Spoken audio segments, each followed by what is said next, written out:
The US says it's ready to sign a much-anticipated resources deal with Ukraine. There's no clarity on when it will be signed, although the Ukrainian economy minister is on her way to Washington. The deal is said to provide for a 50-50 joint economic fund between Kyiv and Washington. President Trump was asked this question by journalists at his cabinet meeting.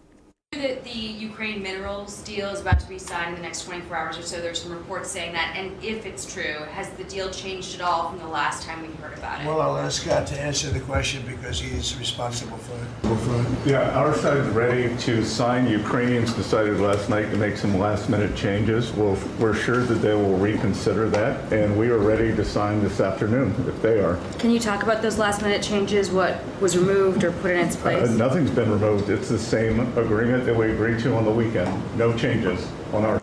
Well, it was Scott Bessent, the Treasury Secretary, and President Trump went on to talk further about the deal and what he's looking for. I didn't want to make a complicated deal. I didn't want to make a deal that couldn't be made because Ukraine doesn't have very much money. They're going through a very bad period of time. It's been brutal.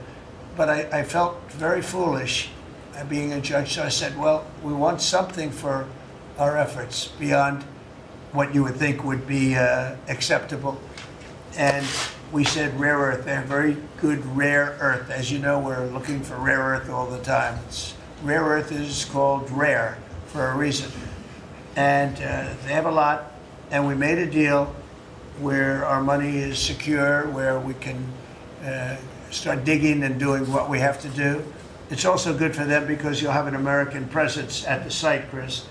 And the American presence will, I think, keep a lot of bad actors out of the country, or certainly out of the area where we're doing the digging. So we made a deal, and I assume they're going to honor the deal. And I put Scott in charge, and Scott's done it beautifully, but we haven't really seen the fruits of that deal yet. I suspect we will.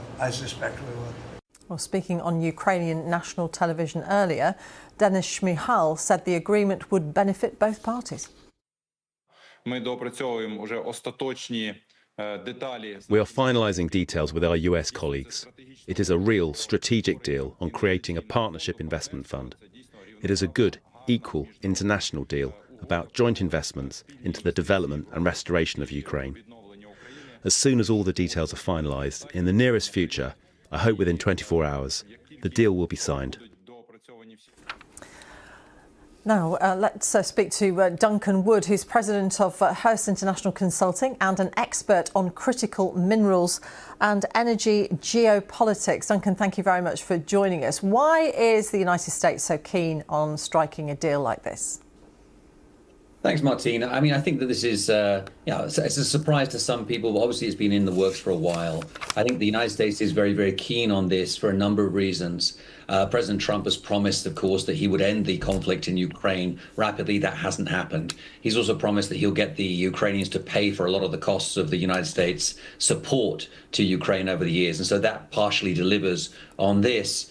The deal itself, of course, comes just only days after that Trump-Zelensky meeting at the Vatican. It's a huge diplomatic win for Zelensky after that nightmarish visit to the Oval Office a few weeks ago. And, of course, Trump himself is looking for a diplomatic win at this point in time. With the completion of his first 100 days and those less than flattering polls that we've seen come out, this is a big announcement for him. And I guess the context is also important from Russia. You know, Trump has expressed increasing irritation with Vladimir Putin. And for the first time, he actually engaged in open criticism of Russia's attacks on Ukraine in recent days. And now, of course, as we just heard, Trump is talking about a U.S. presence in Ukraine that will deter bad actors. So this is, I think, this is a major announcement. A word of caution with the Trump administration. You never quite know what's going to happen next, and there could be many a slip twixt cup and lip. But it looks like this is going to move ahead. What might the reaction be from Moscow and Beijing, for that matter?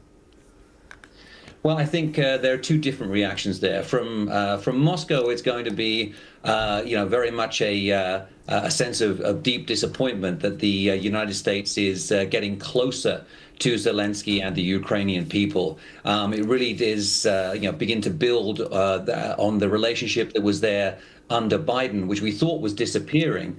But now it seems as though, with that statement about a US presence in Ukraine, that Trump is saying, we want to get closer. We want to actually be part of this of this situation. So from Moscow, there's going to be a lot of disappointment and maybe some concern about that, because included in the agreement is the idea of a broader strategic alignment between the United States and Ukraine.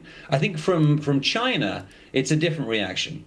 This is all part of a broader effort on the part of the United States government to diversify its critical minerals supply chains away from China, where most of the world's critical minerals, if they're not mined, of course, but they are sent there for processing and refining. Even critical minerals such as rare earths that are extracted here in the United States go to China for processing.